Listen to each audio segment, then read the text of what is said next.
Alors, pour introduire ce chapitre sur la réfraction, nous allons faire une petite expérience amusante qui vous réclamera uniquement un chewing-gum, une pièce de monnaie et 2 casseroles d'eau. Première étape, mâcher le chewing-gum. Deuxième étape, coller le chewing-gum au fond de la première casserole et mettre cette pièce de 50 centimes d'euros ici au centre de la casserole. Troisième étape, on pose la casserole sur une chaise, en bois de préférence.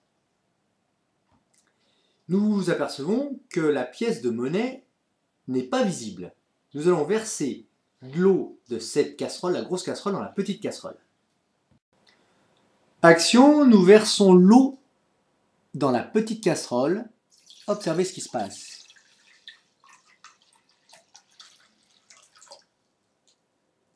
Nous apercevons maintenant la pièce. Pourquoi ? Ce phénomène est appelé la réfraction. Alors pourquoi est-ce que la pièce invisible devient visible ? Lorsque la pièce est placée dans la casserole, au fond de la casserole, elle envoie une infinité de rayons lumineux, mais aucun ne parvient dans l'œil de l'observateur, car ces rayons lumineux sont arrêtés par les parois, ou alors ces rayons lumineux ne rentrent pas dans l'œil de l'observateur.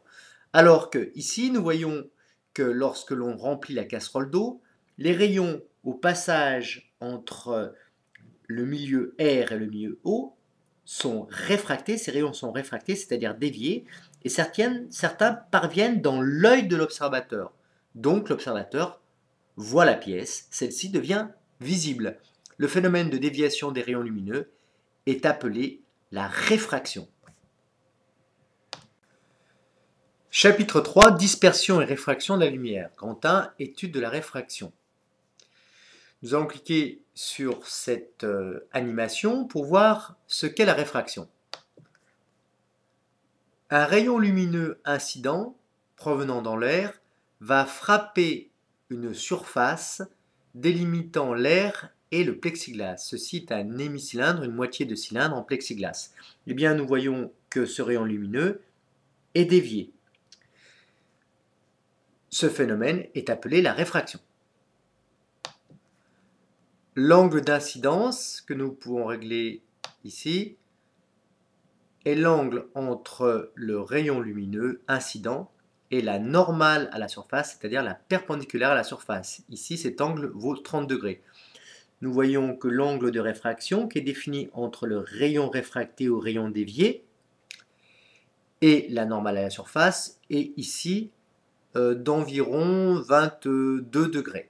Si nous faisons varier l'angle d'incidence, en le prenant par exemple égal à 60 degrés, nous voyons que l'angle de réfraction ici augmente également, qu'il vaut environ 42 degrés. Donc l'angle de réfraction dépend de l'angle d'incidence. On appelle réfraction de la lumière le changement de direction que la lumière subit lorsqu'elle traverse la surface séparant deux milieux transparents différents. Cette surface de séparation est appelée le dioptre. Sur cette figure est représenté l'angle d'incidence I1, l'angle de réfraction I2, la normale à la surface, le rayon incident et le rayon réfracté. Le milieu 1 dans notre cas précédent était l'air, le milieu 2 le plexiglas.